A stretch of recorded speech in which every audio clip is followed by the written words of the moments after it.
C'est dimanche, mesdames et messieurs, et bienvenue à notre messe dominicale. Aujourd'hui, je reçois le coordonnateur adjoint du mécanisme de suivi de l'accord cadre d'Addis Abeba. Merci, ça fait tellement longtemps qu'on en parle, d'ailleurs on n'en parle même plus, mais je crois qu'avec Léon Ngoulou, troisième du nom, dit Olivier. Moi, je suis habitué à l'appeler Olivier, donc il me permettrait que je l'appelle Olivier.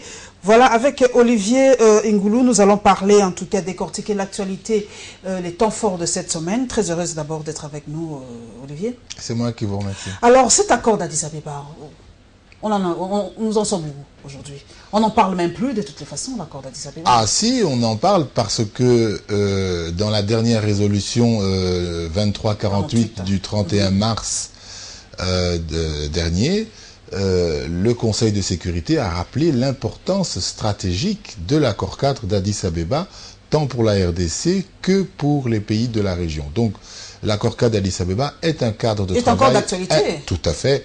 Est un cadre de travail incontournable avec les engagements régionaux qui doivent être suivis par tous les pays de la sous-région et les engagements de la RDC qui doivent être appuyés, n'est-ce pas, par la communauté internationale. Mais c'est vrai que ces derniers temps, Olivier, vous vous plaignez un peu trop. Qu'est-ce qui se passe au comité de suivi? On a ouï dire qu'on vous a mis dehors manu militari, vous n'accédez pas à vos bureaux, vous ne travaillez plus. Qu'est-ce qui se passe?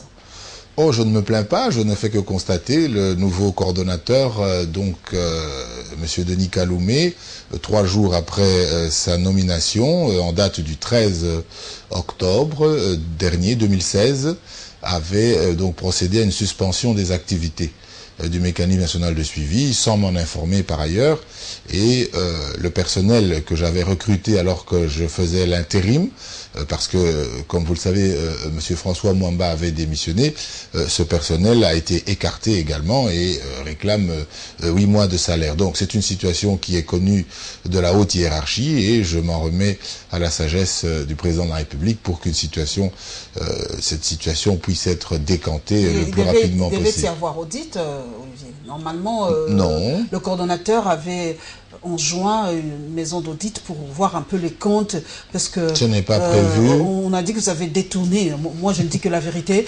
On a dit que Olivier avait détourné, il avait engagé beaucoup de gens, il y avait trop de fictifs au mécanisme de suivi et tout ça. Donc, la gestion n'était pas très orthodoxe. Non, des accusations sans fondement.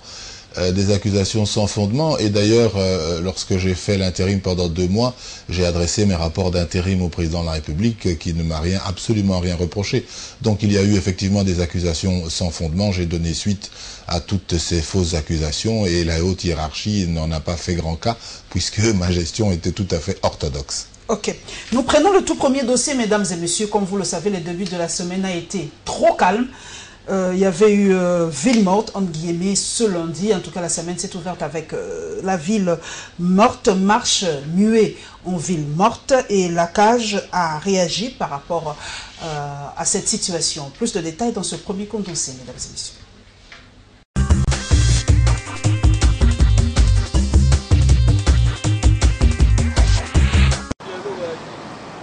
Magasins fermés, circulation moins intense sur les principales artères de la ville, étalage vide dans les marchés. En tout cas, toutes les activités ont été paralysées ce lundi dans la capitale. Une situation que déplore bon nombre de Kinois. Journal pour la biso za moi passe. Ça la passe batu ba limité donc passe makas. Ça manque à gagner biso na côté à l'état pour ville manque batu ba salité donc et ça manque à gagner. Pour tout moni ba magasin fongolité et lo mo salamité ba tendre mais batu bazate et toujours batté pourquoi parce que moral batu za bien té yango ba boyi ko font le magasin. Pour ceux-ci, c'est une façon d'exprimer la contestation du pouvoir en place. Il faut des contestations pareilles parce que ça se voit partout. Parce qu'on a contesté plusieurs fois pour que le changement puisse être, mais rien n'est changé. C'est qu'on a dénommé, on a contesté plusieurs fois, mais on répète toujours les mêmes choses. Et ça m'a monté mais mon combat sur le gouvernement parce que nous sommes parce que le gouvernement a besoin de maîtriser tout et c'est tout le monde qui perd parce que le travail permet à ce que qu'on puisse mobiliser les ressources pour le pays. Mais quand on n'a pas travaillé, c'est un manque à gagner. Ceci invite par ailleurs les acteurs politiques à harmoniser leurs vues. Mais pour trouver solution, pour trouver solution il faudrait toujours dialoguer. On a dialogué plusieurs fois, mais ça ne tient pas. Je ne sais pas. Il faudrait faire quoi? Signalons que cette paralysie des activités est consécutive à la non-tenue de la marche pacifique programmée ce lundi 10 avril 2017 par le rassemblement en vue de contraindre le pouvoir en place à respecter l'accord de la Saint-Sylvestre signé le 31 décembre dernier. Prévue pour ce 10 avril 2017, la marche dite pacifique du rassemblement n'a pas atteint son objectif tel que souhaité par les initiateurs. Le bilan de cette journée est sombre, à en croire Georges Kapiamba.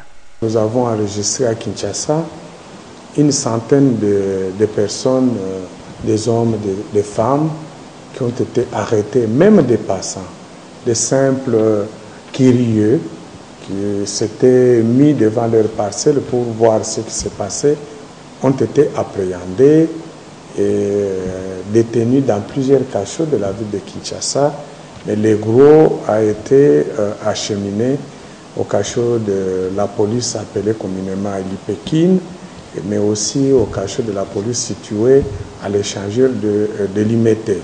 À Lubumbashi, plusieurs arrestations qui, selon les décomptes, c'était au moins 67, mais beaucoup ont été libérés hier à la suite des paiements de ce qu'ils ont appelé amende transactionnelle.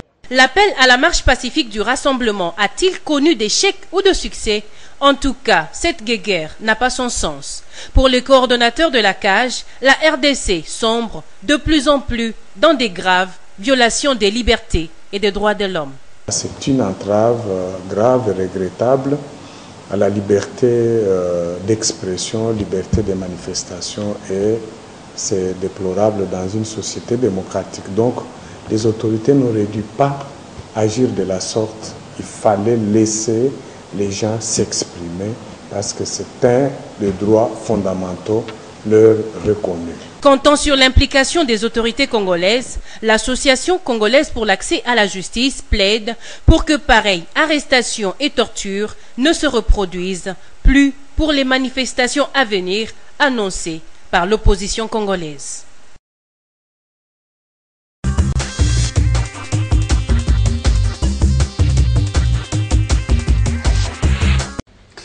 Olivier Ngoulou, laisser la population s'exprimer. Normalement, il devait y avoir une marche pacifique, mais l'opposition a dit par la bouche de Martin Fayulu qu'on a mué cette marche pacifique en ville morte parce qu'on avait eu peur des exactions qui auraient pu être commises par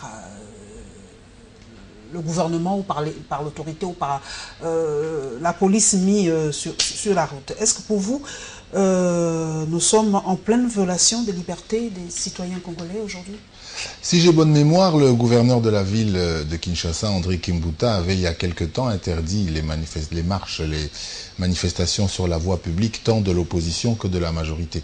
Donc, dans le cas d'espèce, je pense que c'est plutôt cette instruction-là qui a été appliquée par les autorités et les forces de police. Donc, le patron de la ville. Est-ce que nous vivons une période d'exception, Olivier Ngoulou? Je ne dirais pas que nous vivons une période d'exception, mais le patron de la ville avait déjà pris des dispositions interdisant toute forme de marche, majorité opposition. C'est une entrave à la liberté tout de même. Oui, c'est une entrave, mais je dirais que dans le contexte que nous traversons actuellement, dans ce contexte de dialogue qui, n'est-ce pas, n'est pas encore tout à fait achevé, nous devons éviter, les deux camps doivent éviter, n'est-ce pas, d'aller dans des positions extrêmes qui pourraient conduire à des débordements.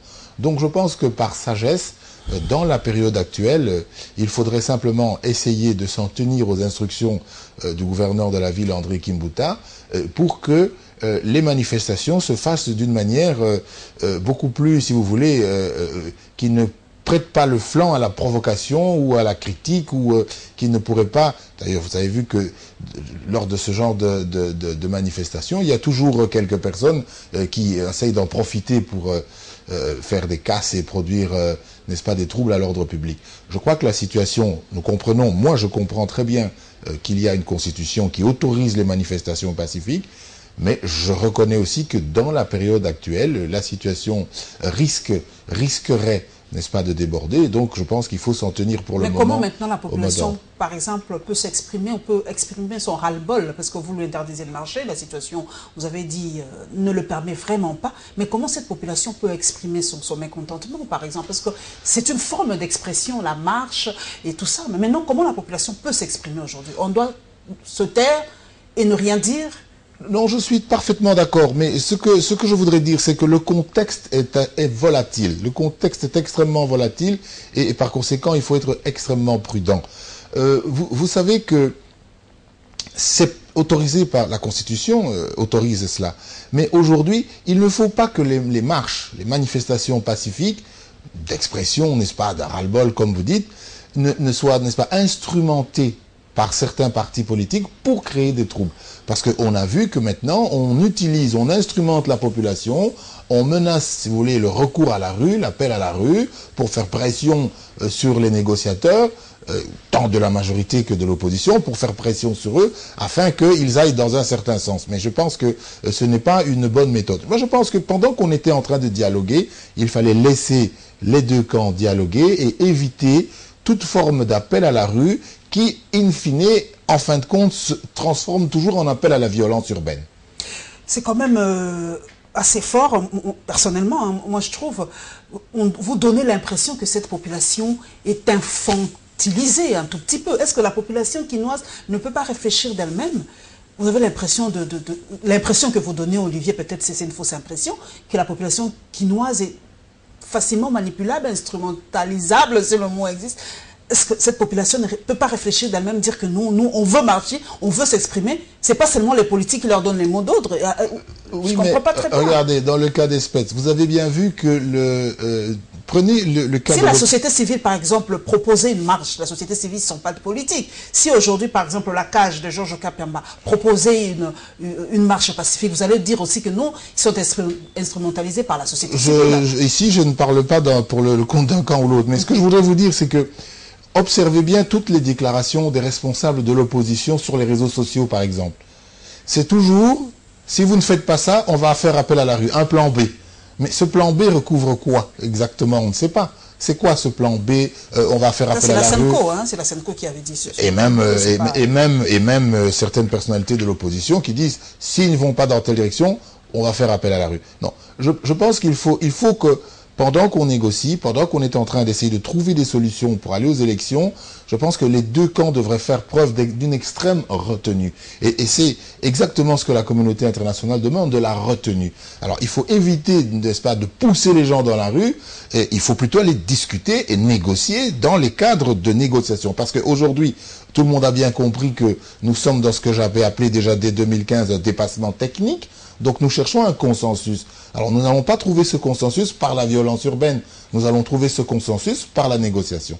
Donc il faut absolument que les deux camps s'abstiennent, n'est-ce pas, de menacer par un appel à la rue, à recourir à une violence urbaine pour essayer d'obtenir et d'arracher des avantages politiques ou autres. Donc je pense que ce n'est pas le moment. Ce n'est pas le moment. Nous poursuivons, mesdames et messieurs, la déclaration de la majorité présidentielle. Comme vous le savez, la majorité par la bouche autorisée de son porte-parole réagit toujours par rapport à l'actualité de l'heure et la réaction de la majorité encore et de l'opposition par rapport aux consultations. Comme vous le savez, le Premier ministre Bruno Tshibala est en train de consulter pour la formation de ce énième gouvernement. Probablement début de la semaine, de cette semaine, on connaîtra enfin ce gouvernement qui nous conduira, selon une certaine opinion, une grande opinion, aux élections.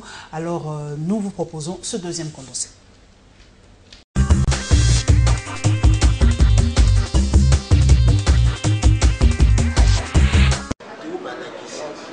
C'est un tour d'horizon de l'actualité de l'heure au pays passé en revue par le bureau politique de la majorité sous la modération du secrétaire général de la famille politique du chef de l'État. Au final, un sévère réquisitoire contre une frange du rassemblement. Compte tenu des exigences et des contraintes de la finalisation du processus électoral, le bureau politique dénonce la volonté de la branche radicalisée du Rassemblement de bloquer la mise en œuvre de l'accord du 31 décembre 2016 dans le dessein d'éloigner les perspectives électorales sans considération des besoins et des aspirations des populations congolaises.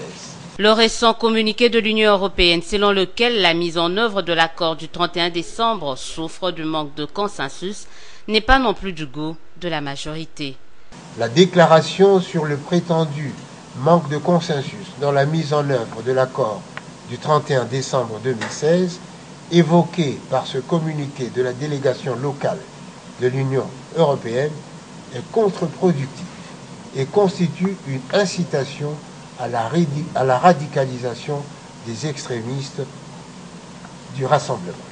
Ne voulant pas passer sous silence la journée de ce lundi, Minakou et les siens qualifient d'échec la manifestation organisée ce jour par le Rassemblement. C'est un échec mat. Aujourd'hui, il était question pour l'opposition de démontrer que dans une approche positive, dans une approche d'attaque, c'est-à-dire sortir et marcher, l'opposition voulait démontrer qu'elle était populaire. Et là, nous savions que ça n'allait pas réussir et ce n'est pas du tout une réussite. Ça a été un échec cuisant. Quant au nouveau Premier ministre Bruno Tshibala, la majorité présidentielle lui promet toute sa collaboration dans la réussite de sa mission, à savoir l'organisation des élections conformément à l'accord du 31 décembre.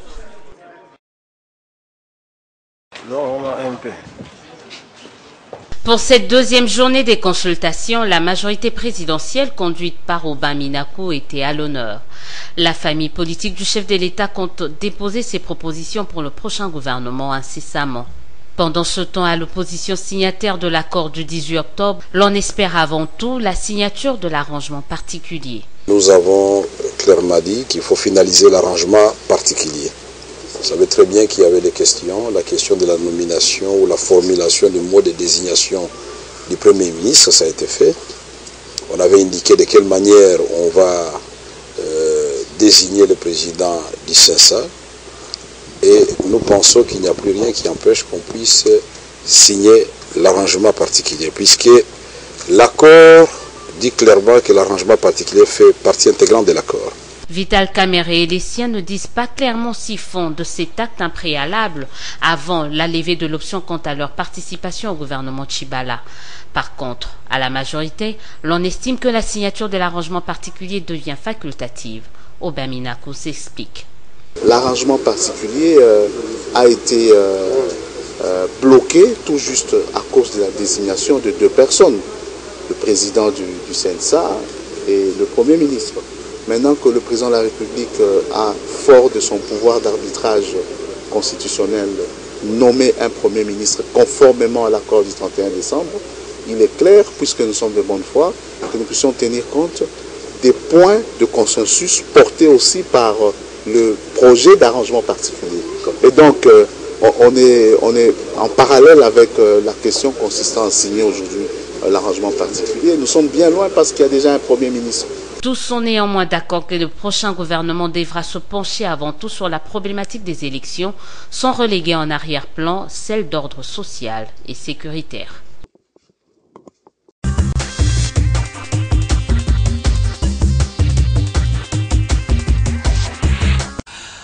Olivier Ngoulou, là je fais appel aux scientifiques. Nous avons suivi le président de l'Assemblée nationale qui parlait d'un échec cuisant, mais il y a une certaine opinion qui pense que là, il n'est plus neutre. Il réagit là en tant que qui? Parce qu'en même temps, il est président de l'Assemblée nationale. Donc, il coach et la majorité présidentielle et les opposants. Avec des propos comme ça, est-ce que les opposants peuvent-ils se sentir à l'aise avec un tel président? Ne devrait-il pas normalement, dans un pays normal, démissionner de son poste de secrétaire général de la majorité présidentielle?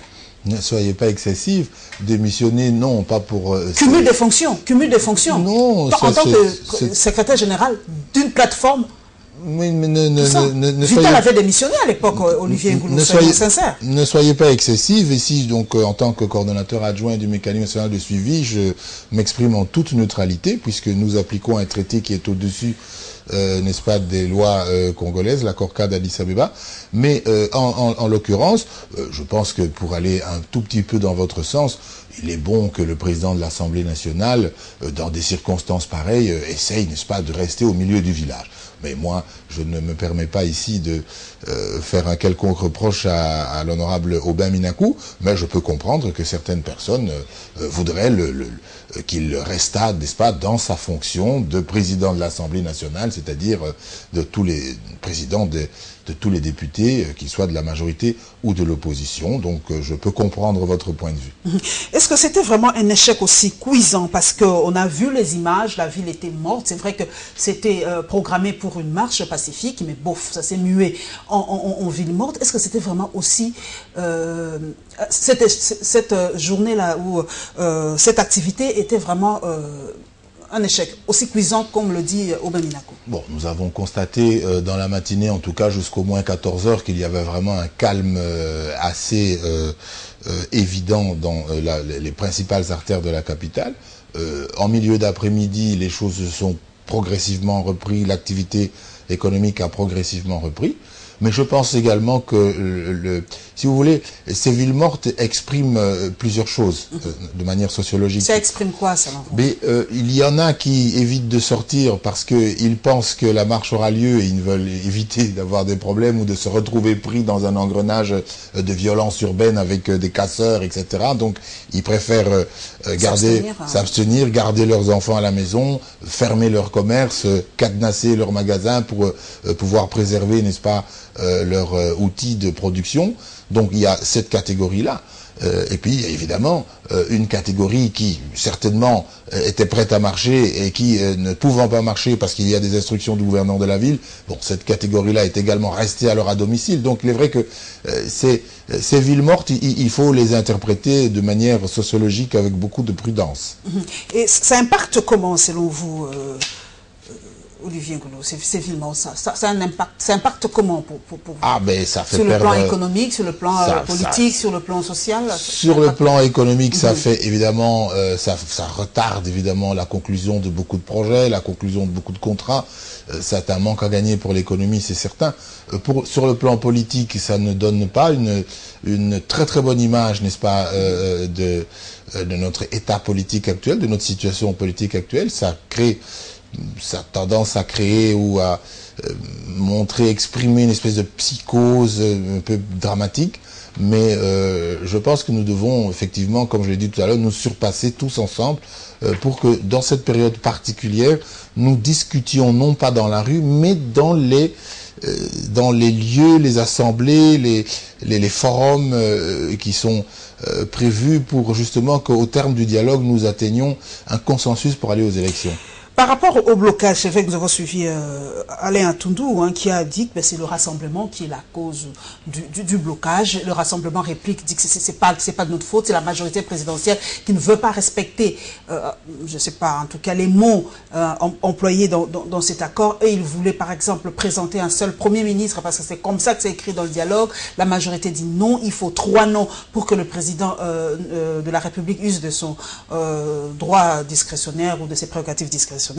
Mais pouf, on le sait, Bruno Tshibala est déjà Premier ministre. Donc, à qui incombe la responsabilité de l'échec de l'accord, de la mise en application de l'accord du 31 décembre, selon vous? Bon, moi je vais rappeler aux téléspectateurs que le mécanisme national de suivi, justement, dans l'engagement 6 qui a été pris à Addis Abeba, le 6e engagement de l'accord cadre pour la RDC, porte notamment sur toutes les démarches visant à la réconciliation, la démocratisation et la tolérance. Donc, c'est le mécanisme national de suivi qui a malheureusement été écarté.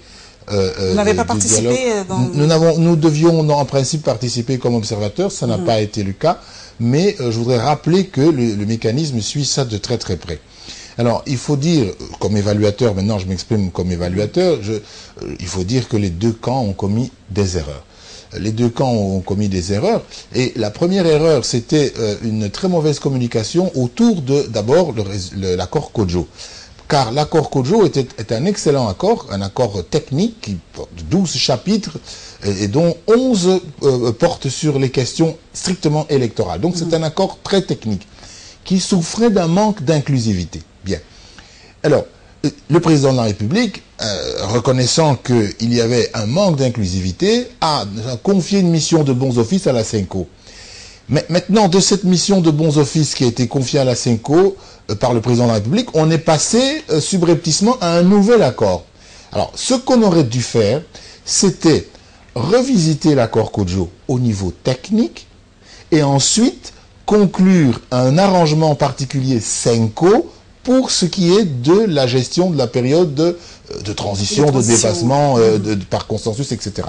Alors, au lieu de ça, qu'est-ce qui s'est passé? C'est qu'il y a un nouvel accord qui est venu supplanter carrément l'accord COJO dont plus personne ne parle. Mais vous vous souviendrez que toute la communauté internationale soutenait Edem COJO et demandait à toutes les parties de soutenir Edem COJO.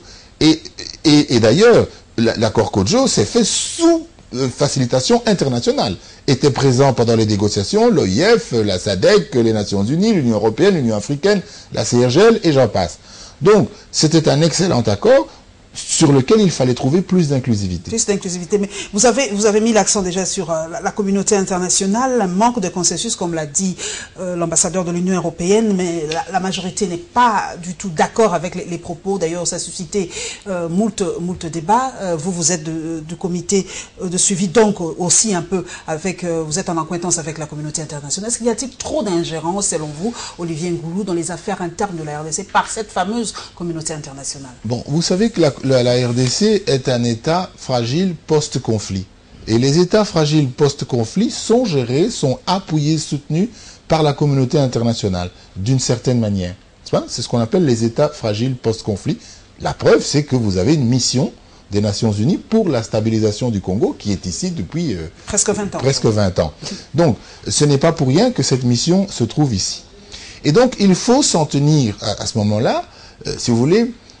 Maintenant, pour les questions de l'heure, il faut s'en tenir à la résolution. La dernière résolution sur prolongeant le mandat de la MONUSCO, qui confie à la MONUSCO également le mandat de veiller, si vous voulez, de soutenir, d'appuyer la mise en œuvre de l'accord du 31 décembre, qui, comme je vous l'ai dit, est un accord bizarre, parce que cet accord, si vous voulez, il n'ajoute rien à l'accord COJO.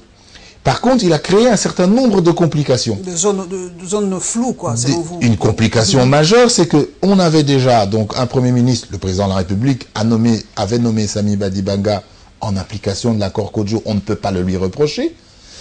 L'accord de la Senco, n'est-ce pas, a complètement refondu les choses à plat. Et on avait vraiment l'impression, qu'on m'excuse, mais on avait vraiment l'impression, quand vous savez que j'étais en diplomatie longtemps, j'ai participé à la rédaction de beaucoup de textes, beaucoup d'accords, on avait l'impression, j'ai toujours l'impression que l'accord de la Senco a été taillé sur mesure pour une certaine frange de l'opposition. D'ailleurs, cet accord dit, la primature revient au rassemblement. Pourquoi? Pourquoi au rassemblement? Pourquoi pas à l'opposition? Donc vous voyez, c'est un accord qui ne manque pas de faiblesse et j'ai fait plusieurs tribunes là-dessus, notamment une tribune qui est disponible sur Internet, accord de la Senco, pourquoi ça bloque? Et j'ai relevé ce genre d'incohérence. Donc il fallait revisiter l'accord COJO, l'enrichir au niveau technique et puis s'occuper des autres aspects relatifs à la gestion de transition. Mais je voudrais juste terminer en disant que les deux camps ont commis un certain nombre d'erreurs. Mais par contre, quand vous regardez le président de la République, il a une position constante. Il a appliqué l'accord COJO. Il a appliqué l'accord du 31 décembre. Il applique l'accord du 31 décembre, même si ce n'est pas la satisfaction générale. Pourquoi? Parce qu'il y a des dissensions internes au niveau de l'opposition, au niveau du rassemblement. Ils sont en conflit. Et le président de la République ne peut pas souhaiter une chose et son contraire. Donc, il faut la continuité de l'État. On ne voulait plus de Sami Badibanga, il fallait un Premier ministre présenté par le Rassemblement. Le président de la République a tiré les conséquences qui s'imposaient. Donc aujourd'hui, je pense qu'il faut encore approfondir la discussion, approfondir le dialogue, mais il faut surtout qu'on se prépare pour aller aux élections. On y reviendra, nous prenons par le troisième volet, mesdames et messieurs, sur la tournée, la réaction de Vital Kamerhe par rapport à l'enrôlement. Comme vous le savez, le président de l'UNC est allé se faire enrôler dans son fief électoral à l'est de la République et il y a eu aussi cette semaine la clôture de la télé de la CENI par rapport à la justice électorale. Nous allons y revenir par rapport à ce dossier des élections. Nous vous proposons donc ce troisième condensé, mesdames et messieurs.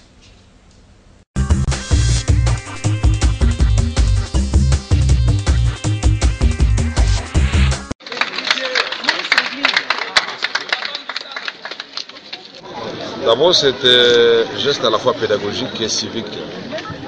Pédagogique parce que nous, les leaders, nous devons montrer et prêcher par l'exemple pour que la population qui est à l'âge de voter puisse comprendre qu'il faut absolument s'enrôler si on veut élire son député provincial, si on veut élire son député national et si on veut élire son nouveau président de la République.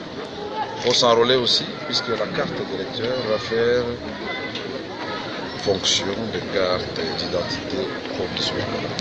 On fait ses devoirs ici où nous avons été baptisés, à Bobero, au collège Saint-Paul, où mon père a étudié.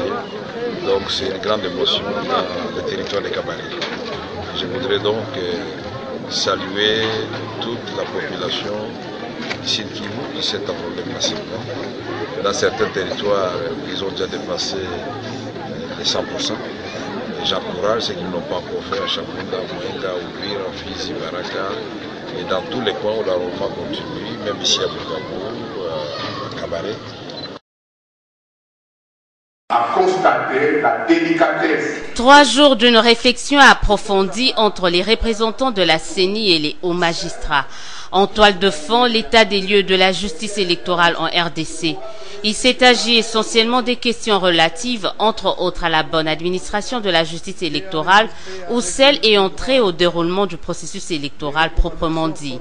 Finalité, poser les bases d'une compréhension commune entre la centrale électorale et la magistrature des dispositions légales et des procédures en matière de gestion du contentieux électoral, aussi bien dans sa phase administrative menée par la CENI que dans celle juridictionnelle gérée par les cours et tribunaux. À ces sujets, le président de la CENI dit avoir pris en compte les préoccupations soulevées et compte s'approprier les recommandations. J'ai enregistré avec le plus grand intérêt les recommandations formulées par les différents ateliers. J'ai constaté qu'elles s'articulent, entre autres, sur l'impact de la nouvelle configuration administrative du pays quant à la compétence territoriale des juridictions du contentieux électoral qui relevait autrefois des anciennes provinces démembrées, tout en apportant une contribution fondamentale dans l'optique de l'opérationnalisation des contentieux des juridictions de l'ordre administratif appelées à connaître des contentieux électoraux dès lors que la loi portant organisation, compétences et fonctionnement des juridictions de l'ordre administratif a été promulguée. Corneille Nangaa invite chaque parti, CENI et pouvoir judiciaire à jouer son rôle afin de faire des élections une fête et non une catastrophe en République démocratique du Congo.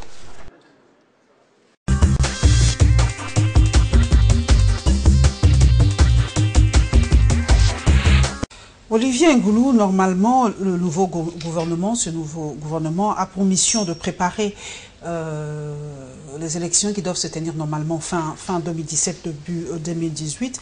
Mais on a l'impression que l'opposition se bat aujourd'hui que pour être dans le gouvernement. Et pourtant, Vital Kamerhe est allé se faire enrôler. On a l'impression qu'il est parmi les seuls opposants aujourd'hui à se faire enrôler ou à y croire à ce processus électoral. Mais vous touchez du doigt quelque chose qui est extrêmement important et qui nous ramène aussi à la question de la violence urbaine. Je m'explique. L'article 6 de la Constitution demande aux partis politiques de concourir à l'expression du suffrage. C'est la mission des partis politiques en République démocratique du Congo. Les partis politiques n'ont pas pour mission de faire des appels à la rue, n'est-ce pas, ou à la violence urbaine pour obtenir ou atteindre leurs objectifs politiques. Donc, je salue vraiment ce que Vital Kamerhe a fait, d'aller comme ça, n'est-ce pas, dans les circonscriptions qu'il vise, pour justement encourager la population. C'est ça la mission d'un parti politique. Et j'invite toutes les forces politiques à mobiliser les électeurs pour l'enrôlement, au lieu de les mobiliser pour des manifestations violentes. Et c'est ainsi que nous allons trouver cette fameuse alternance, comme on l'appelle ici, que tout le monde veut voir, je sais pas, un renouvellement de la classe politique ou d'autres animateurs, etc. Mais on ne va y arriver que si les partis politiques jouent leur rôle constitutionnel, c'est-à-dire mobiliser les électeurs pour l'expression du suffrage, et non mobiliser les électeurs pour des violences de rue. Mais c'est vrai que par rapport à la justice électorale, la période électorale ou la période post-élection, toujours assez tendue en Afrique, on ne sait pas pourquoi. Est-ce que cette fois-ci aussi, en RDC, on évitera les tensions post-électorales? On l'a vécu en 2006, en 2011, et ce sera chaque fois comme ça. Élisée Odial a dit, les élections doivent être une fête, une période vraiment que ça passe, mais chaque fois chez nous, ça devient tendu et tout ça. On revivra la même chose pendant les périodes électorales? Ça ne dépend que de nous. Mais ce que nous constatons lorsque nous observons pas le macrocosme politique congolais d'un point de vue sociologique, eh bien, on constate qu'il y a, à chaque fois que nous arrivons en période, n'est-ce pas, électorale, il y a une lutte de positionnement comme si les partis politiques n'étaient pas prêts pour aller aux élections et cherchaient à tout prix à créer des cafouillages et des situations ambiguës pour qu'on s'éternise dans des transitions, etc., etc. Donc, moi je pense que si tous les partis politiques remplissent leur mission constitutionnelle, pour féliciter Vital Kamerhe qui montre un exemple extraordinaire, mais tous les chefs des partis, il y en a quand même beaucoup dans ce pays. 400, il y a 450 partis politiques. Que les 400 leaders de ces partis politiques partent dans chacun des coins de ce pays pour demander à la population de s'enrôler, plutôt que de dire si je n'entre pas au gouvernement, il faut marcher dans la rue parce que ça doit être moi, Premier ministre, et pas vous. Donc je crois qu'il faut qu'on se recentre très bien sur l'émission des partis politiques. Mais le financement des élections, c'est aussi un grand problème en République démocratique du Congo. Déjà, comme vous le savez, les élections ne se sont pas tenues dans les délais impartis. Normalement, en 2016, on devait déjà avoir un nouveau président, une nouvelle chambre basse, haute, tout ça. Mais ça ne s'est pas tenu dans les dates prévues.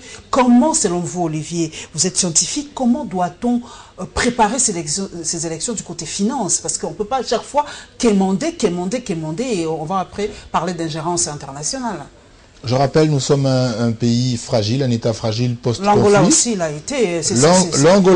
La Côte d'Ivoire aussi. Oui, bien entendu. Pourquoi chez nous c'est exceptionnel? Vous n'avez pas de mission des Nations Unies en Angola actuellement. En Côte d'Ivoire, il y en a. En Côte d'Ivoire, il y en a quand même parce qu'il y a eu des violences extraordinaires. Bon, l'Angola s'en est très bien sorti. L'Angola a la chance, n'est-ce pas, d'avoir ce grand littoral qui lui a, n'est-ce pas, donné ses ressources en hydrocarbures, le pétrole. Nous en avons aussi. Mais nous en avons, mais nos moyens, vous savez, une guerre qui a quand même, n'oubliez pas qu'il y a pas 10 ans, on était ici dans un gouvernement 1+4, donc c'est 10 ans seulement. Qu'est-ce que dit? Oui, une dizaine d'années. Alors, ici, en ce qui concerne le financement, la République démocratique du Congo doit évidemment faire sa part. Elle doit faire sa part. Il incombe au premier chef au gouvernement de trouver des moyens pour pouvoir, n'est-ce pas, emmener les électeurs dans les urnes. Mais la communauté internationale, connaissant la faiblesse, n'est-ce pas, de notre économie, connaissant l'état de fragilité de notre pays, est tout à fait déterminée à nous appuyer. Parce que l'accord d'Addis Abeba, on a parlé un peu de ces financements des élections en RDC. Vous avez effleuré ce sujet. Il est évident que nous avons écrit à ce sujet. D'ailleurs, je vous rappelle que lorsque nous étions en train de travailler sur le dialogue, lorsque même j'étais intérimaire, et même avant, il y a déjà depuis l'année passée, j'ai écrit au président de la CENI, Corneille Nangaa, pour demander qu'après le dialogue, il y ait une conférence de consensus avec les partenaires bailleurs. Parce que, vous voyez bien que nous nous entendons entre nous, nous cherchons des solutions, mais il faut que ces solutions soient appuyées et financées. Donc maintenant que nous avons, je l'espère, fini ce dialogue, il faut maintenant que la CENI et le gouvernement convoquent une conférence de consensus pour que les partenaires agréent au calendrier, n'est-ce pas, les partenaires décident d'appuyer le calendrier qui va être proposé. Parce que si nous n'avons pas cette conférence de consensus, nous n'aurons pas l'appui des partenaires et nous devons avoir un appui global des partenaires et pas un appui sporadique qui donne 10 millions, qui donne 1 million. Non. Il faut vraiment que, dans le cadre, n'est-ce pas, de l'harmonisation de l'aide, que tous les partenaires se mettent ensemble dans cette conférence de consensus. Et Corneille Nangaa avait accepté le principe. La MONUSCO est tout à fait au courant de cette démarche. Donc, vous avez soulevé un point, mais moi je le repose peut-être autrement. Est-ce que nous tendons, Olivier Ngoulou, vers un troisième dialogue? Parce que déjà la communauté internationale n'approuve pas tellement le choix fait sur Bruno Tshibala. Nous l'avons suivi partout, les déclarations refusées de partout, États-Unis, Union européenne et tout ça. Est-ce qu'il faut un troisième dialogue aujourd'hui pour décanter enfin la situation? Il est évident que nous avons vu des réactions diverses de la part de la communauté internationale, même de la part des partenaires de la RDC, des partenaires au développement de la RDC, et c'est assez inquiétant parce que ils sont tous allés, n'est-ce pas, d'une seule voix en demandant que l'accord de la Saint-Sylvestre soit appliqué, et ils semblent rejeter la décision, la nomination, n'est-ce pas, de Bruno Tshibala. Mais encore une fois, il faut peut-être faire d'abord, je pense qu'il faudrait peut-être faire une évaluation de cet accord, de l'accord de la CENCO, avant d'aller plus loin. Il faut qu'on évalue cet accord parce qu'il contient un certain nombre de faiblesses. Vous verrez par exemple dans cet accord qu'on dit la primature va au rassemblement. Ok. Mais à qui au rassemblement? Est-ce qu'on peut raisonnablement donner l'imprimature à un parti politique qui n'a pas de représentation parlementaire? Ce n'est pas possible en démocratie. Comme parti qui n'a pas... L'UDPS, vous parlez de l'UDPS? Par exemple. Mais il y a des députés UDPS qui ne sont pas reconnus par le siège de l'IMT. Ah, parce qu'à l'époque, oui, je me rappelle... Mais à partir du moment où une formation politique ne reconnaît pas ses propres députés, comment voulez-vous lui donner la primature? Ce n'est pas possible. Parce que le gouvernement dispose des forces armées, des forces de police, des services de renseignement et de l'administration publique. Donc il faut que... Mais Tshibala était de l'UDPS, hein, quand même. Un instant. Oui. Donc il faut donc que, en retour, les instruments de la puissance publique se reconnaissent dans les personnalités qui dirigent les institutions.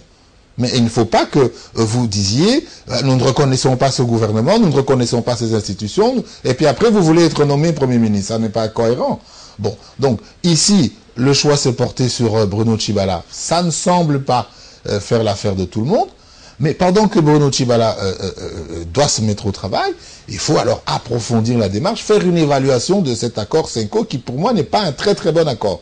Il y a plein de bonne volonté dedans, un chapelet de bonne volonté, passez-moi l'expression, je salue le travail des évêques, mais je vous dis, en tant que technicien de la diplomatie, de la négociation, cet accord pose un certain nombre de problèmes, dont celui que je viens de souligner. En tout cas, je crois que la technique peut m'accorder une minute. Je voudrais revenir, faire ce petit parallélisme. On se souvient de l'effet Étienne Tshisekedi quand il a été nommé, élu à la CNS. À l'époque, vous avez vu, je ne sais pas si vous vous rappelez, mais nous avons senti un peu, quand on l'a élu à la CNS, comment la situation politique s'est décrispée. À l'époque, il y a eu beaucoup de choses qui s'en ont suivies. Est-ce que l'effet Félix Tshisekedi, ou la nomination de Félix Tshisekedi, c'est vrai qu'il n'est pas son père, mais cela n'aura-t-il pas le même effet aussi, Olivier, froidement? Je ne comprends pas très bien la problématique parce que je ne comprends pas très bien pourquoi il faut nommer Félix Tshisekedi. Je ne comprends pas non plus... C'est lui le président du Rassemblement. Oui, reconnu par la communauté internationale et par alors Félix Tshisekedi, qui est un ami, alors Félix Tshisekedi doit faire une démarche vers les institutions, et pas le contraire. C'est Félix Tshisekedi qui doit reconnaître les institutions de la République. C'est l'UDPS limité qui doit reconnaître ces députés qu'elle ne reconnaît pas. On ne peut pas procéder de la sorte. Donc nommer quelqu'un qui ne reconnaît pas les institutions de la République à la primature, c'est alors aller dans un blocage, se préparer tous à un blocage pire. Parce que si vous nommez Félix Tshisekedi maintenant, est-ce que Félix Tshisekedi va accepter d'aller devant le Parlement pour son investiture? Il sera obligé, parce que nommer,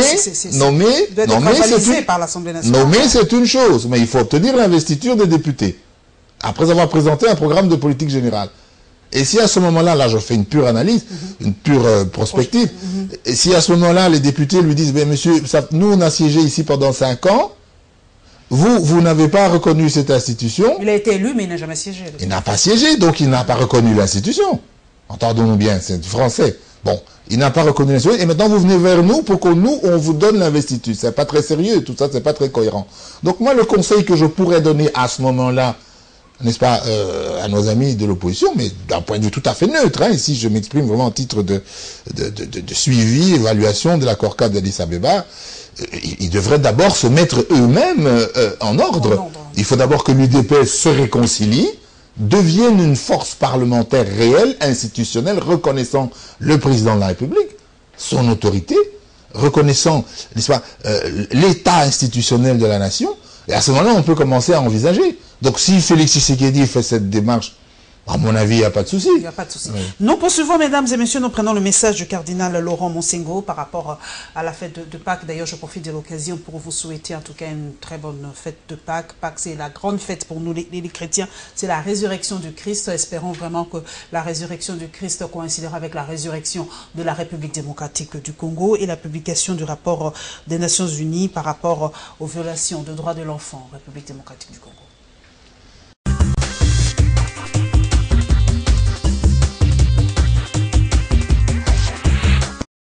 Nous, Laurent Cardinal Monsengo Passigna, par la grâce de Dieu et la bienveillance du siège apostolique, archevêque métropolitain de Kinshasa, peuple de Dieu, en ma qualité de votre pasteur, j'attire votre attention sur le fait que, malgré tout ce qui a été fait pour la paix en République démocratique du Congo, malgré l'intervention de la communauté internationale qui a consenti des financements incalculables pour réparer, pour repacifier notre pays, tous les calculs humains semblent avoir échoué lamentablement. Que Marie Immaculée, Mère du désarmement, porte dans ses tendres mains tous ces millions de victimes innocentes et les confie par son Fils à la miséricorde divine. En vertu de notre pouvoir, après avoir réfléchi, médité et prié, nous autorisons le peuple de Dieu et ses pasteurs à se rendre massivement au site Nzete et Kauka de Kingasani Ier et à rendre un culte à Marie sous le titre de Marie Immaculée, Mère du désarmement. C'est dans le contexte des conflits armés qui prévaut en RD Congo que toutes ces violations graves des droits de l'enfant ont été commises. La section a documenté 380 enfants séparés des groupes armés, parmi lesquels 82 enfants, dont 23 filles, recrutées et utilisées par la milice Kamina Nsapu. En outre, cette branche de la MONUSCO a enregistré la présence de 54 enfants, dont 7 filles parmi 120 éléments des Kamina Nsapu qui ont décidé de déposer les armes. 27 autres enfants détenus pour leur association présumée à la milice Kamina Nsapu ont été libérés par les FARDC et conduits auprès des partenaires de la protection de l'enfant. Durant ce premier trimestre, indique ce rapport, au moins 49 enfants ont été tués et 47 autres mutilés pendant ou en dehors des affrontements entre des membres des forces de sécurité congolaises et des éléments des Kamina Nsapu. Ces vagues successives de violence dans la région ont des effets préjudiciables sur la population et particulièrement sur les enfants. Elles fragilisent davantage les établissements scolaires et de santé qui sont les cibles de la milice Kamina Nsapu. La section a enregistré des attaques contre 12 écoles et 5 centres de santé. Présentement, des milliers d'enfants sont donc privés de leurs droits fondamentaux à l'éducation et aux soins de santé de base.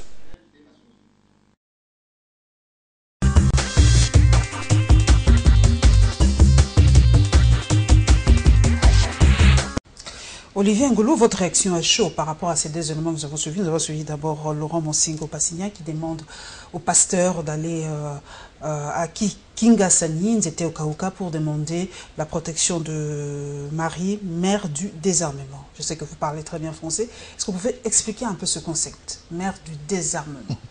Mais d'abord, je voudrais saluer la pastorale de notre cardinal, pour qui j'ai beaucoup de respect, parce que d'ailleurs, il est éminent helléniste, exégète, et je suis moi-même assez versé dans le grec ancien aussi, et donc c'est quelqu'un pour qui j'ai vraiment une admiration sans borne. Alors oui, mais il a bien fait d'appeler en cette période, n'est-ce pas, à ce que tous les chrétiens, n'est-ce pas, se mobilisent autour de la question du désarmement, une réflexion collective, une réflexion du peuple de Dieu, une réflexion pour nous tous les Congolais que nous sommes, car nous avons encore dans notre pays trop de foyers de tension.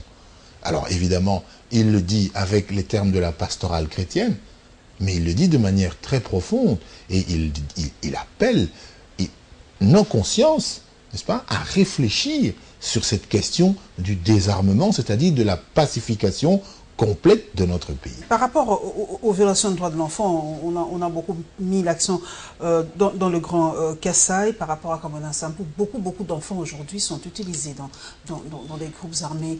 Et par rapport au comité de suivi, moi je fais le parallélisme, mais qu'est-ce qui est prévu comme sanction si on utilise les enfants comme rebelles, comme...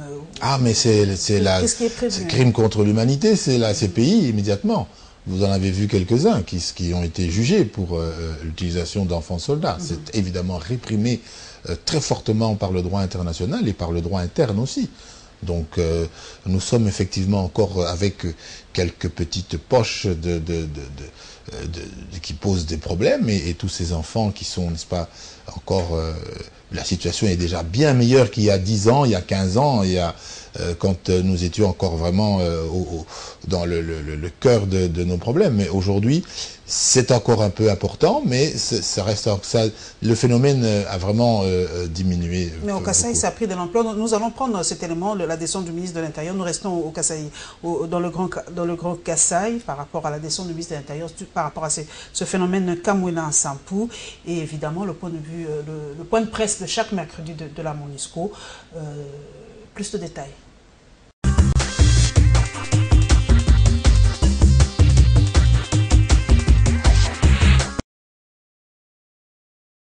Vers la pacification de l'espace Kasaï, l'ultime mission d'Emmanuel Ramazani Shadari. En séjour à Kananga, dans le Kasaï central, le vice-premier ministre, ministre de l'Intérieur, a assisté ce jour à la remise des armes et autres effets magiques de guerre par plusieurs dizaines de miliciens Kamwina Nsapu. Ce qui fait dire à plusieurs observateurs que l'on se rapproche de la fin de ce conflit qui perdure depuis près de 9 mois. Un message de paix sera lancé par le chef de la milice familiale. Kankunkata va mettre en garde tous ceux qui continueront à utiliser le nom de son défunt frère pour perpétrer les actes contre les forces de l'ordre et d'autres innocents. Shadari, lui, va interpeller une fois de plus les récalcitrants afin de déposer les armes et insister sur la réinstauration de l'autorité de l'État. Présenter les noms du nouveau chef, nous allons maintenant faire respecter la loi pour que l'ordre public règne, pour que l'autorité de l'État soit restaurée. Et ça sera ainsi. Par Kezali, les mains à force Kezali, Oyo Azoyo Kabisote, à partir du moment les gens qui ont commencé ces mouvements ont compris l'État, dans 48 heures, lorsque nous aurons les noms du chef, le nouveau chef, nous allons faire respecter l'ordre public par les règlements, les lois et la Constitution de la République. Toyokani, Toyokani. Hormis les armes, 54 mineurs recrutés par les miliciens Kamwina Nsapu, dont 7 fillettes, ont été à leur tour remis à l'UNICEF. Face à la presse ce mercredi, la MONUSCO est revenue sur la situation qui prévaut actuellement au pays sur le plan politique. Elle a invité la classe politique RD congolaise à mettre en œuvre l'accord de la Saint-Sylvestre pour organiser des élections libres et crédibles. Il faut vraiment aller vers les élections crédibles livres qui correspondent aux demandes de la Constitution actuelle. Et je crois déjà on peut voir qu'il y avait une bonne avancée avec l'enrôlement des électeurs dans la première partie, moitié du pays. Moi-même, j'étais souvent sur le train, j'ai vu ça de près et je crois que ça avance comme il faut et les résultats pour l'instant sont assez bien, je dois dire. Et je crois, ce qui est important aussi à dire, et je ne peux pas dire ça trop souvent, c'est le fait que la capacité d'organiser les élections existe dans ce pays. La mission onusienne a également insisté sur les hostilités et les violations graves des droits de l'homme dans les provinces du Kasaï. La mission onusienne dit renforcer sa présence dans les zones à conflit afin de stabiliser ces parties de la RD Congo. Nous avons renforcé notre présence sur tous les éléments, tous les composants de notre mission. Nous avons déjà déployé 2 compagnies de notre force, mais aussi la police a été renforcée et le côté civil. On va donner un appui important dans 4 volets qui sont importants, je crois. D'abord, c'est la protection des civils. Pour l'instant, nous n'avons qu'à peu près 300 hommes qui sont sur le train dans les 5 provinces. Donc, ce n'est pas un grand nombre. On va continuer d'examiner notre présence. Signalons par ailleurs que la situation sécuritaire dans les provinces situées au centre de la RD Congo, notamment le Kasaï central, le Kasaï et le Kasaï oriental, demeure préoccupante, tendue et imprévisible avec la présence des miliciens Kamwina Nsapu.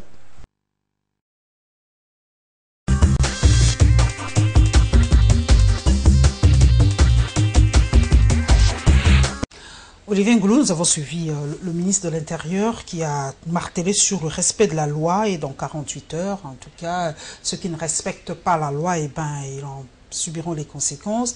Mais on ne comprend pas aujourd'hui l'expansion de ce phénomène. Est-ce que Kamwina Nsapu devient un mythe? Moi, je repose toujours la question, parce que l'histoire nous aide à comprendre, comme l'a été le phénomène Moulele Maï à l'époque, ou le phénomène Enyele. On ne comprend pas très bien comment ce phénomène, on ne parvient pas à l'arrêter, en fait. Bon, je pense d'abord que la démarche qui est menée par le gouvernement est une démarche responsable. Et d'ailleurs, la consolidation de l'autorité de l'État, vous avez vu que le ministre Ramazani Chadari en a parlé, la consolidation de l'autorité de l'État est l'un des engagements pris par la RDC au terme de l'accord cadre d'Addis Abeba. Alors, je voudrais dire aussi que le président de la République a pris les choses en main en nommant un chef du secteur opérationnel pour cette zone du Kasaï et que le gouvernement agit de manière responsable pour que l'ordre public soit rétabli. Maintenant, je ne vais pas, si vous voulez, philosopher sur le phénomène Kamwina Nsapu parce que ce n'est pas le lieu. Peut-être dans le cadre de recherche sociologique ou académique, on peut s'adonner à cet exercice. Mais pour l'heure, pour les nécessités de l'heure, il faut absolument que l'ordre public soit rétabli.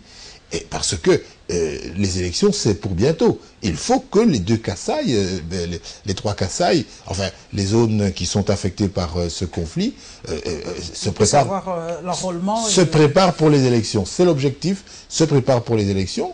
Et d'ailleurs, il faut lancer un appel à nos frères kassaïens pour qu'ils gardent à l'esprit l'essentiel, l'enrôlement, les élections, et c'est ainsi que nous allons pouvoir reconstruire quelque chose de neuf. Les tireurs de ficelle, c'est vrai qu'aujourd'hui, il y a une certaine opinion, je pense, il y a de la récupération politique, parce que on essaie de comprendre aujourd'hui, il y a les Tchoko qui s'en prennent au Luba, les Luba qui s'en prennent au Loulois, les Loulois qui s'en prennent au Kuba, ça devient maintenant une guerre ethnique. Comment on en est arrivé là, Olivier Ngoulou? Comment un Tchokwe peut tuer un Loulois tout simplement parce qu'il est Loulois? On revient aux guerres de 1960-65. Voilà, au cours de notre histoire, nous avons eu des épisodes malheureux, que ce soit au Kasaï ou dans d'autres régions. Nous avons eu des épisodes de fratricides, des guerres fratricides, des conflits fratricides.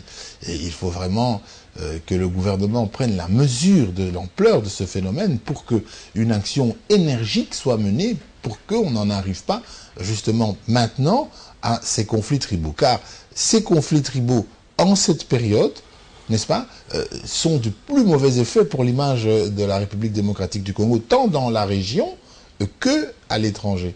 Et sachant que la République démocratique du Congo, n'est-ce pas, a pris des engagements, et le gouvernement le fait, mais a pris des engagements pour renforcer, consolider l'autorité de l'État. Donc, je crois que ce qu'il faut dire maintenant, aujourd'hui, à nos frères Kassaïens, c'est de se mobiliser pour que la paix revienne rapidement dans ces contrées, et au gouvernement, l'encourager à poursuivre ses efforts pour le rétablissement de l'ordre public. Les responsabilités, Olivier Nkoulou, c'est ça notre malheur. On n'établit jamais les responsabilités, on ne punit jamais. Parce que cette guerre a commencé quelque part, il y a eu un élément déclencheur du phénomène Kamwina Nsapu. Mais même si on connaissait les responsables dans notre pays, on ne sanctionne jamais. C'est ça aussi notre problème. L'impunité dans chaque situation, la corruption, l'impunité et tout ça. Même si le responsable de la situation est connu et reconnu, mais il est tranquille. Il est là, il n'y a jamais de sanction dans ce pays. Non, je pense que d'ailleurs on a bien vu que il n'y a pas longtemps l'auditeur général de la FARDC a mené des enquêtes de grande envergure qui ont conduit à de nombreuses arrestations. Comment on appelle ça? L'inspirateur, c'est lui qui conçoit le projet. Comment on l'appelle? Bon, c'est peut-être le terme technique qui manque. C'est pas l'autorité morale, mais bon. Le concepteur, voilà, il est là. Parce qu'il y a quelqu'un qui pense à une situation et les autres ne font que peut-être réagir ou accomplir. Le mot m'échappe. Comment ça s'appelle? L'initiateur ou le... Si vous voulez. Je ne sais pas trop bien, mais bon, ça viendra. Nous avons une justice, cette justice civile. Le cerveau de l'opération, voilà. Quelque chose comme ça, il doit être quelque part. C'est lui qui a conçu mais les enquêtes sont en cours. Qui a donné l'ordre, par exemple, de tuer Kamwina Nsapu. Les enquêtes sont en cours. Enquête civile, enquête militaire, et les conclusions vont être présentées au peuple congolais. Le peuple congolais attend évidemment de sa justice civile ou militaire qui lui fournisse des explications sur l'origine de ce phénomène et l'ampleur de ce phénomène, les causes, les conséquences, les responsabilités. Mais il faut absolument s'abstenir de faire des commentaires qui pourraient justement aller dans un mauvais sens ou dans une mauvaise direction. Il faut s'en remettre strictement dans des phénomènes de cette ampleur, il faut s'en remettre strictement à la justice militaire et à la justice civile. Nous allons terminer, mesdames et messieurs, par le compte rendu du ministère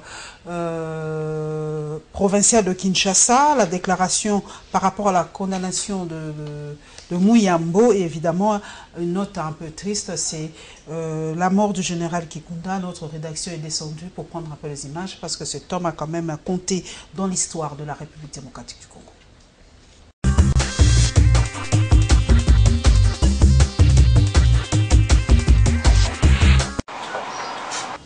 La solidarité congolaise pour la démocratie et le développement condamne avec la dernière énergie la machination de la justice congolaise à des faits purement politiques ayant pour seul but d'éliminer le défenseur du respect de la Constitution, notamment le président national d'escorte, le bâtonnier Jean-Claude Muyambo. La solidarité congolaise pour la démocratie et le développement condamne avec véhémence cette énième instrumentalisation de la justice congolaise par les pouvoirs en place dans le seul but d'étouffer les libertés et les droits des vrais opposants en République démocratique du Congo.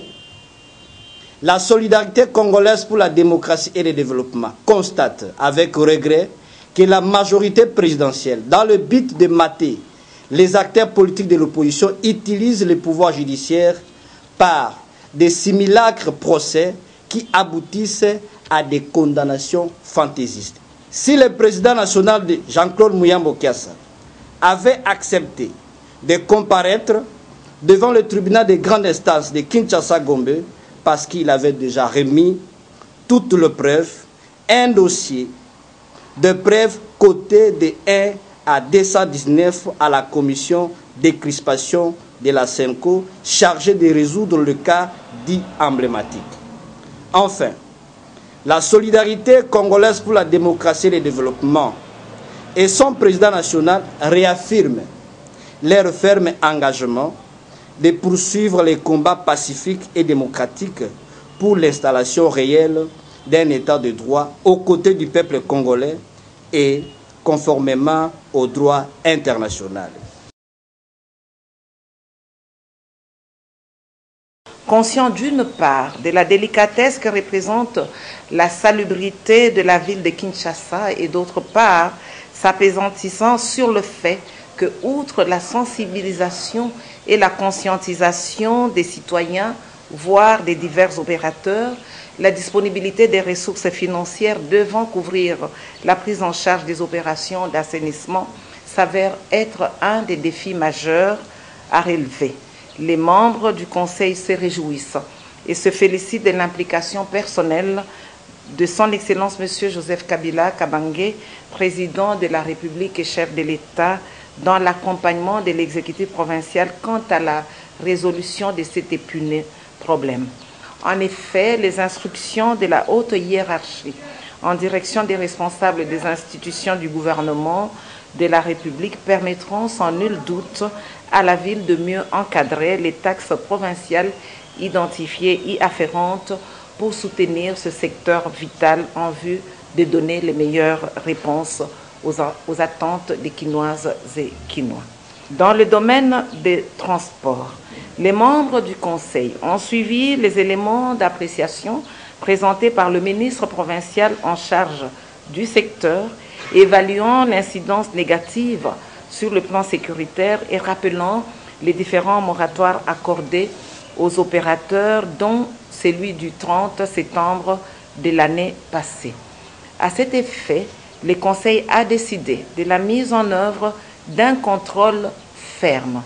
Le premier intervient dès ce 21 avril 2017. Il concerne les véhicules à volant à droite.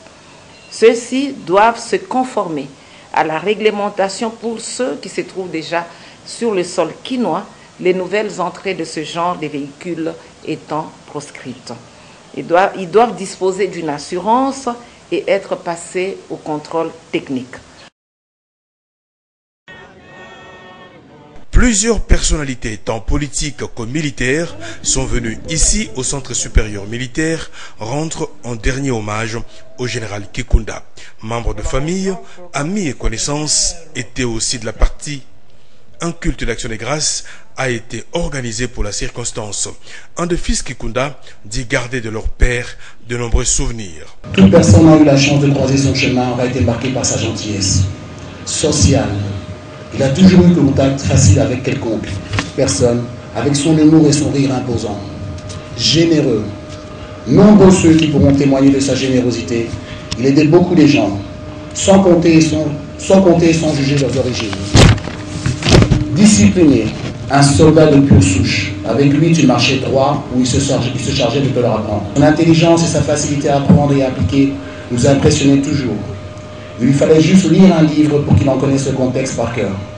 Il aurait pu être ce qu'il voulait, suivre la vocation qu'il aurait souhaitée et réussir. L'armée aérienne fut son choix. Il aimait la bonne nourriture et boisson. Il était toujours prêt à partager son repas avec son prochain.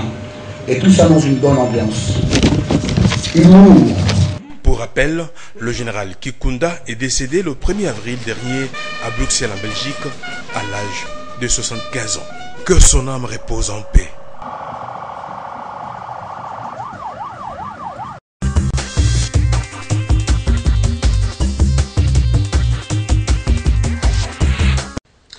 Olivier Ngoulou, nous avons suivi la ministre Thérèse Olenga qui a fait ce compte-rendu du gouvernement provincial de Kinshasa. Deux faits ont été relevés. C'est le combat contre l'insalubrité dans la ville de Kinshasa et la mesure par rapport aux voitures à volant à droite. Alors, pour vous, comment expliquez-vous l'insalubrité dans la ville de Kinshasa?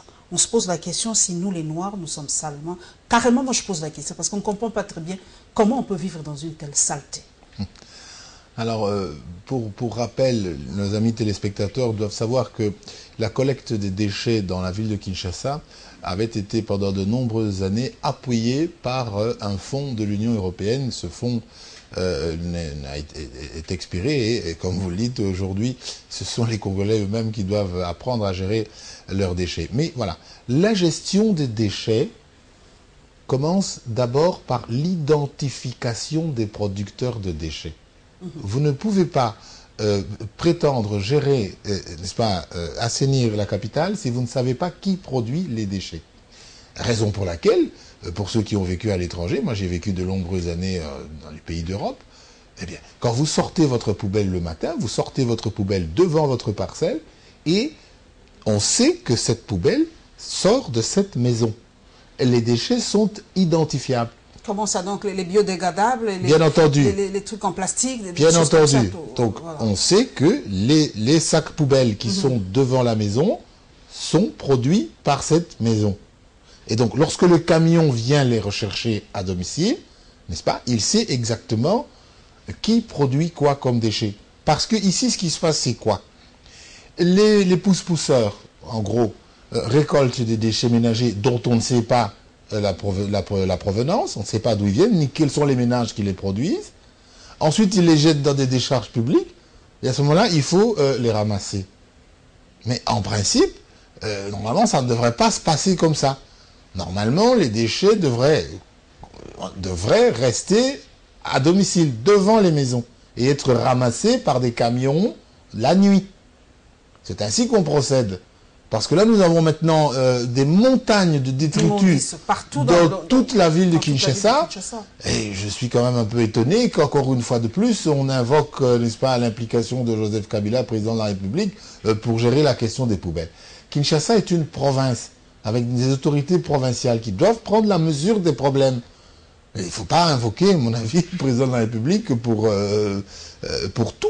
Le président de la République, il n'a pas don d'ubiquité, il ne peut pas être partout à la fois sur tous les fronts. Donc, la problématique des poubelles, je pense qu'il faut qu'on fasse alors un état général de la salubrité dans la ville de Kinshasa, qu'on réfléchisse à la problématique production, évacuation, traitement et à ce moment-là, on va arriver à quelque chose. Et par rapport aux véhicules à volant à droite je ne sais pas très bien pourquoi on a autorisé ces véhicules, des dangers publics. Cela ne va pas soulever encore quelque chose, parce que c'est le gagne-pain de beaucoup de Congolais. Oui. Et nous avons essayé de poser la question. Ils ont dit d'ailleurs, les autorités elles-mêmes possèdent ces véhicules. Mais c'est ça, on se pose la question. L'État, c'est la puissance publique.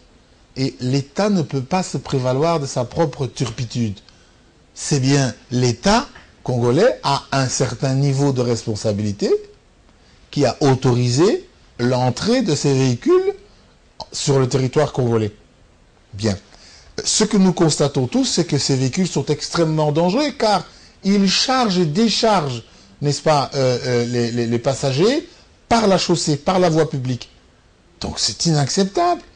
Bon, maintenant que ces véhicules sont là, et compte tenu de nos difficultés actuelles, bon, qu'on les interdise déjà, c'est déjà bien, et puis qu'on essaye de voir dans quelle mesure, comme Madame l'a judicieusement dit, ces véhicules vont devoir se conformer à la législation en vigueur. Mais ça coûte énormément cher, cette opération. Il faut ce qu'il faut pour la sécurité routière, il faut ce qu'il faut. Il y a trop d'accidents qui impliquent ces fameux véhicules appelés entre guillemets catch. Il y a énormément d'accidents faits tous les jours. Alors il en sort de partout dans les virages, ils conduisent sans aucune n'est-ce pas connaissance du code de la route, c'est tout à fait insupportable. Donc Kinshasa offre aujourd'hui le visage d'une ville cow-boy, un peu comme Paris dans les années 1900, quand il n'y avait pas de code de la route, et les gens roulaient dans tous les sens comme ils voulaient. Donc c'est à peu près ce qui se passe ici. Pourquoi avoir permis l'entrée de ces véhicules au Congo?